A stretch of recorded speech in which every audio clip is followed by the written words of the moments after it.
उत्तर प्रदेश के बलिया से एक ऐसी खबर सामने आई है जो आने वाले समय में हज यात्रा की पूरी तस्वीर बदल सकती है। हाल ही में भारत सरकार का एक 5 सदस्यीय प्रतिनिधिमंडल डेलीगेशन सऊदी अरब का दौरा करके वतन वापस लौटा है। इस टीम का नेतृत्व कर रहे उत्तर प्रदेश सरकार के अल्पसंख्यक कल्याण और हज मंत्री दानिश आजाद अंसारी ने हज 2026 को लेकर कुछ बेहद महत्वपूर्ण जानकारियां साझा की हैं।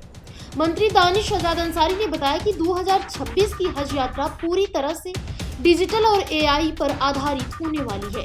सरकार का मुख्य उद्देश्य यह है कि विदेश में हमारे यात्रियों को किसी भी तरह का असुरक्षा या परेशानी महसूस ना हो।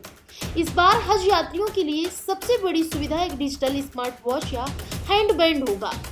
यह कोई साधारण घड़ी नहीं होगी, बल्कि इसमें एक इमरजेंसी बटन लगा होगा। अक्सर हज के दौरान भीड़ में रास्ता भटक जाना या अचानक तबीयत बिगड़ने का डर बना रहता है। ऐसे में यह डिवाइस संजीवनी का काम करेगी। इस स्मार्ट वॉच के जरिए यात्रियों की लोकेशन को ट्रैक किया जाएगा और उनके स्वास्थ्य पर भी ध्यान रखा जाएगा। अगर किसी यात्री को कोई दिक्कत होती है तो वे बस एक बटन दबाएंगे और भारत सरकार की टीम तुरंत उनकी मदद के लिए सक्रिय हो जाएगी। साल 2026 में पूरी दुनिया से करीब 20 लाख लोग सऊदी अरब में इकट्ठा होंगे। इनमें से अकेले भारत से 1,25,000 तीर्थयात्री जाने की उम्मीद है। इतनी बड़ी संख्या को मैनेज करना एक चुनौती होती है, इसलिए तकनीक का सहारा लिया जा रहा है। मंत्री ने भरोसा दिलाया है कि भारत सरकार, विदेश मंत्रालय और सऊदी सरकार के बीच लगातार बातचीत जारी है ताकि हर भारतीय यात्री को बेहतर से बेहतर सुविधा मिल सके। कुल मिलाकर 2026 का हज न केवल आध्यात्मिक होगा, बल्कि आधुनिक तकनीक के कारण पहले से कहीं ज्यादा सुरक्षित और व्यवस्थित भी होगा। देखिए, दुनिया भर के हज यात्री हर साल हज की यात्रा पर जाते हैं सऊदी अरब। भारत से भी बड़ी संख्या में हज के यात्री हज की यात्रा पर जाते हैं। वो लगभग वहाँ 1 महीने से अधिक अवधि तक वहाँ रहते हैं। तो इसके लिए भारत सरकार उनके रहने के लिए, उनके एकोमोडेशन के लिए, फूडिंग के लिए, ट्रांसपोर्टेशन के लिए तमाम व्यवस्थाएं करती है। एक हाजी हज के लिए लगभग 3,40,000, 3,50,000 रुपए देता है। तो हाजियों की अच्छी व्यवस्था रहे, उनके रुकने की, उनके रहने की, उनके खाने की, उनके ट्रांसपोर्टेशन की अच्छी से अच्छी व्यवस्था रहे, ये भारत सरकार की प्राथमिकता है, मोदी सरकार की प्राथमिकता है। और सही अमाउंट में उनको अच्छी व्यवस्थाएं मिले, बेहतर व्यवस्थाएं मिले, इस नियत के साथ भारत सरकार के द्वारा एक हाई लेवल कमेटी बनाई गई थी, जिसका मुझे चेयरपर्सन बनाया गया था।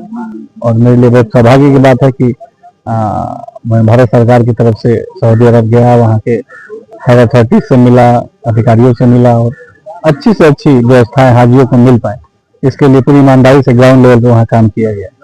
कितने की संख्या में लोग यहाँ भारत से लगभग जाने वाले हैं? जो भारत सरकार की तरफ से लगभग 1,25,000 हज यात्री हज की यात्रा पे जाने की संभावना है और बड़ी संख्या है। इनको अच्छे से वहाँ एकोमोडेशन मिले, क्योंकि उस दौरान पूरी दुनिया भर से अलग अलग देशों से भी यहाँ पे हाजी आते हैं।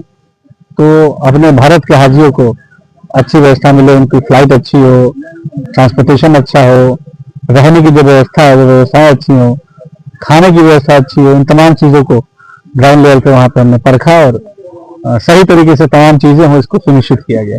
महिलाओं और पुरुष के लिए किसी खास तरह का कोई ऐप जो है वो भारत सरकार द्वारा कुछ जारी किया गया इस तरह का? देखिए, बड़ी संख्या में जो हज यात्री जाते हैं, बहुत सारे लोग ऐसे होते हैं जो वृद्ध होते हैं, 50 साल की उम्र के ऊपर होते हैं। तो इतनी लगभग 20 लाख से अधिक एक समय में हाजी वहाँ एक जगह पे इकट्ठा होते हैं। तो वहाँ पे हम हज इंस्पेक्टर जो है, अधिकारी भी अपने भेजते हैं। 150 हज यात्रियों पे एक हमारा अधिकारी रहता है जो उनकी देख रेख, उनके ख्याल, उनके कोऑर्डिनेशन के लिए रहता है। इसके अलावा हर हाजी को इस बार हम एक स्पेशल बैंड भी दे रहे हैं, हैंड बैंड, जिससे लगातार उनको ट्रैक भी किया जा सकेगा। अगर कोई हज यात्री कहीं जाता है, गुम हो जाता है या कोई तबीयत उसकी खराब है, कोई इमरजेंसी है, तो उसमें इमरजेंसी बटन भी है, जिससे वो बटन प्रेस करेगा तो उसका एग्जैक्ट लोकेशन भी हमें मालूम चल जाएगा। तो हम उसको जो भी उसकी समस्या उसको दूर करने के लिए एग्जैक्ट उसके जगह पे पहुंच सकते हैं। तो इस बार ये हज यात्रा को डिजिटल भी बनाया गया और आर्टिफिशियल इंटेलिजेंस का भी सदुपयोग करते हुए हाजियों को अच्छी व्यवस्थाएं दे, इनको भी हमारी सरकार सुनिश्चित कर रही है। फिलहाल इस खबर में बस इतना ही।